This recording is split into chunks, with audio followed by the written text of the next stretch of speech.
Hey friends, if you encounter the error Windows was unable to complete the format, then please watch this video. I will guide you through the resolutions.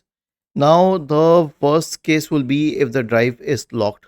So, if you notice a lock symbol next to it, then that is a problem. The second thing is, see, if there's a lock symbol next to it, then you will have to get it unlocked first by the administrator of the drive. Otherwise, you will not be able to format it. And the second case is if a third party program is uh, preventing its lockdown and preventing its formatting. In that case, you have to isolate this cause.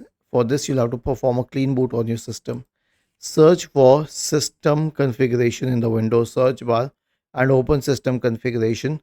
Go to the services tab. Check the box associated with hide all Microsoft services. If any of the services check, click on disable all, apply, and then on OK, and then select restart. And this will reboot your system in the clean boot state. After that, right click on the drive, select show more options, and then select format. Make sure that the file system is NTFS and not FAT, it is NTFS.